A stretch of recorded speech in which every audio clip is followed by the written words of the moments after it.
है, जरा गौर से सुनिएगा। खबर छुपाई जाती है, अफवाह उड़ाई जाती है। खबर छुपाई जाती है, अफवाह उड़ाई जाती है। ये वो जमाना है, कहानी कुछ और होती है। ये वो जमाना है, कहानी कुछ और होती है। सुनाई कुछ और जाती है। चलिए आगे है। आगे कुछ हम पिछले वीडियो में आपको टॉपिक पढ़ा चुके थे, जो कि मेनली टॉपिक पढ़ा दे रहे हैं बस। जैसे अब रस की परिभाषा आप जानते हैं। रस का शाब्दिक अर्थ क्या होता है? आनंद होता है। काव्य को पढ़ने से, सुनने से जो हमें आनंद की प्राप्ति होती है, उसे रस कहते हैं। रस को काव्य की आत्मा कहा गया है। रस को काव्य की आत्मा कहा गया है। तो काव्य की आत्मा किसे कहा गया है? रस को कहा गया है। वैसे तो रस, छंद, अलंकार ये भी काव्य रचना है, लेकिन जो इम्पोर्टेंट चीज है वो काव्य की आत्मा क्या है? रस है। ठीक है, काव्य की आत्मा रस को ही माना गया है। रस के जनक कौन है? भरत मुनि है। रस के जनक भरत मुनि है। रस को प्राण तत्व भी कहा गया है, काव्य की आत्मा भी कहा गया है। तो भरत मुनि, आचार्य भरत मुनि रस के जनक हैं। आचार्य भरत मुनि क्या है? रस के जनक हैं। आगे जो है, ये आचार्य भरत मुनि नाट्य शास्त्र में रस को जो है 8 प्रकार माने हैं। शांत रस नहीं माने थे ये। ठीक है, चलिए आगे चलते हैं दूसरे टॉपिक पे। और भी कुछ है। रस के अंग। रस के अंग जो है, आचार्य रामचंद्र शुक्ल के अनुसार रस की परिभाषा है।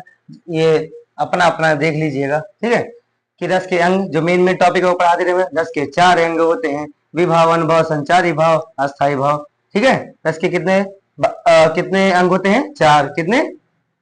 विभाव, अनुभव, संचारी भाव, अस्थाई भाव। आगे है नेक्स्ट। वैसे तो ये जो संचारी भाव की संख्या है वो 33 है, आपके सामने है, याद कर लीजिए, जो मन में भाव उत्पन्न होते हैं। अगला है रस के प्रकार। रस के प्रकार। अस्थाई भाव की संख्या कितनी है? 11 है। पहले 9 मानी गई थी, उसके बाद धीरे धीरे 11 हो गया।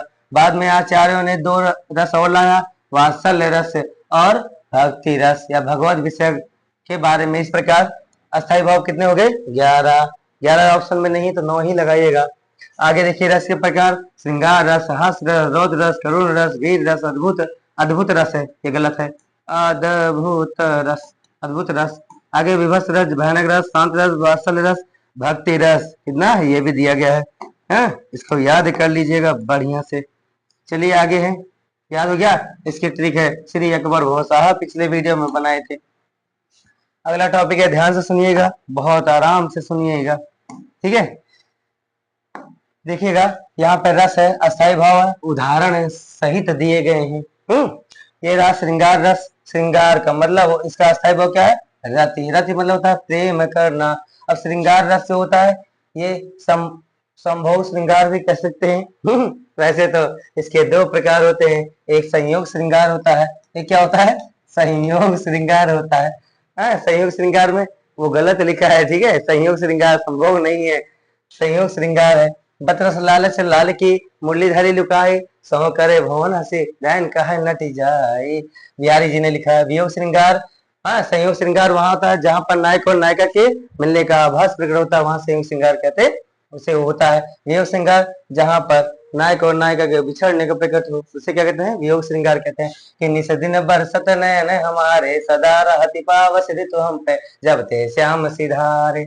सूरदास जी ने लिखा है। ऐसे ही हास्य रस है, करुण रस है, वीर रस है, ये सबका अस्थाई भाव दिया गया है। हास्य का हास, करुण का शोक, वीर का उत्साह, रौद्र का क्रोध, भयानक का भय, रस का जुगुप्सा है घृणा, अद्भुत का विस्मय, आश्चर्य, शांत का सम निर्वेद या वैराग्य भी तरह।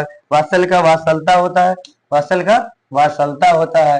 वात्सल का वात्सल्यता होता है। भक्ति का अनुराग होता है। ठीक है, ऐसे एग्जाम्पल दिए गए हैं, आगे भी एग्जाम्पल बता रहे हैं, वो डरिए मत, छोड़ दिया गया है, उसको देख लीजिएगा। आगे है पहला। इसमें पहला दिया गया है क्या?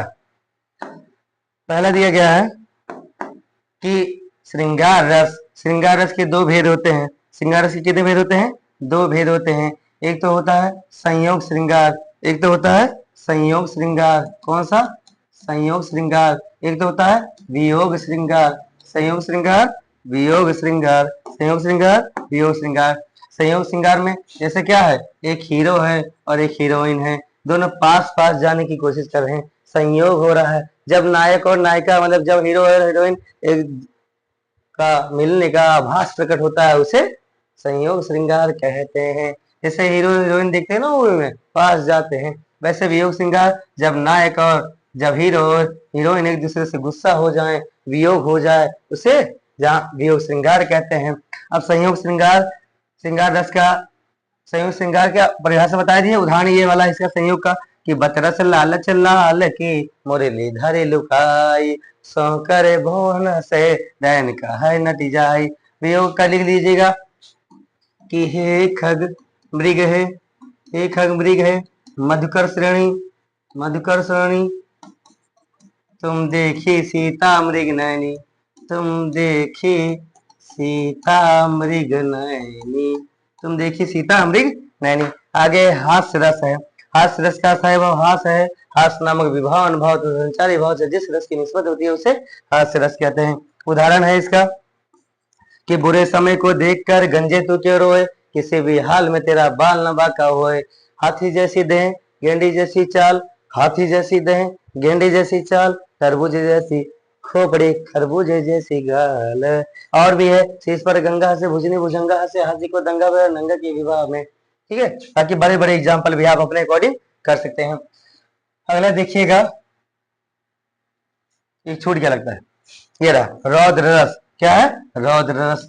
देखिएगा अगला है रौद्र रस का स्वभाव क्या है, क्रोध है। क्रोध नामक विभावन बहुत चारी भाव से जिस रस की निस्बत होती है उसे रौद्र रस कहते हैं। ऐसे सारे परिभाषाएं आप लिख लीजिएगा। जैसे श्री कृष्ण के सुन वचन, अर्जुन क्षोभ से जलने लगे, सब सील अपना भूल कर करतल युगल मलने लगे, संसार देखे अब हमारे शत्रु रण में मृत पड़े, करते हुए यह घोषणा वे हो गए उठ खड़े, उठ खड़े। आगे है करुण रस। करुण रस का स्वभाव क्या होता है, शोक होता है। ठीक है, शोक नामक विभावन भाव संचारी भाव से जिस रस की निस्बत होती है उसे करुण रस कहते हैं। उदाहरण है, इजी एग्जाम्पल है, कह रहा है कि रही खड़कती हाय सोल सी पीड़ा, और मैं दशरथ के ग्लानि त्रास वेदना विमंडित साप कथा वे कह न सके। यह छोटा सा अभी बताया गया, हे खग में गए मधुकर श्रेणी, तुम देखी सीता मृग नैनी, ये आप करुण रस में भी लिख सकते हैं। या दूसरा हम बोल दे रहे हैं वो लिख लीजिए कि माते ही सॉरी वो माते पिता ही नहीं, शोक विकल रूपमयी सब रानी, रूपशील बल तेज बखानी, करही विलाप अनेक प्रकारा, परही भूमि तल बारही बारा। चलिए आगे है वीर रस। वीर रस का सही वो क्या, उत्साह होता है, बाकी लिख लीजिएगा। एग्जाम्पल है, बुंदेलहर भोल के मुख हमने सुनी कहानी थी, खूब लड़ी मर्दानी वो तो झांसी वाली रानी थी। या वीर तुम बड़े चलो, धीर तुम बड़े चलो, सामने पहाड़ो सिंह की धारो। छोटा सा एग्जाम्पल है, कर लीजिएगा। अद्भुत रस है, गलत लिखा है बेटा, अद्भुत रस, अद्भुत रस। अद्भुत रस का सही वो क्या होता है, आश्चर्य होता है या विस्मय होता है। उदाहरण देख लीजिए कि देखिए सोदा शिष के मुख में सकल विश्व की माया, क्षण भर को वह बनी अचेतन, हिल न सकी कोमल काया, हिल न सकी कोमल काया। विभत्स रस। विभत्स रस का अस्थायी भाव क्या है, जुगुप्सा होता है। बाकी परिभाषा लिख लीजिएगा।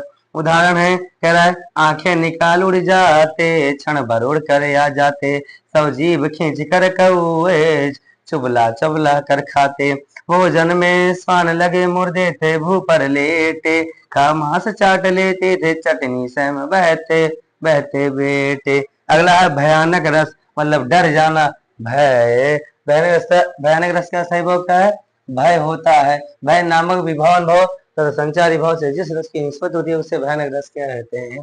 देखिएगा, अखिल यौवन के रंग उबारे, हड्डियों के हिलाते कंकाल, कचो के चिकने काले ब्याल के चुली कांस सिवार। अगला है शांत रस। शांत रस का स्थायी भाव निर्वेद है। ठीक है, या उदासीनता मतलब होता है इसका अर्थ। तो निर्वेद नामक विभावन बहुत संचारी भाव से जिस रस की निस्बत होती है उसे शांत रस कहते हैं, एकदम शांत स्वभाव का। लिखा है कबीरदास के जो दोहे थे कि जब मैं था तब हरि नहीं, अब हरि है मैं नाही, सब अंधियारा मिट गया जब दीपक देख माही। वात्सल रस। वात्सल रस का सही भाव वात्सलता है।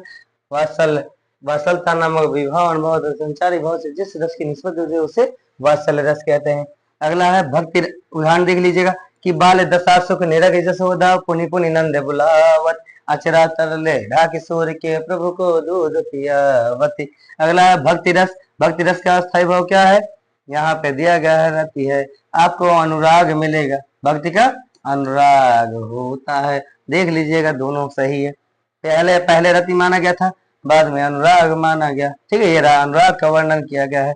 चलिए आगे है छोटा सा कि असुवन जल सींच सींचे प्रेम बेल भोई, मीरा की लगन लगी होनी सो होई, होनी सो होई।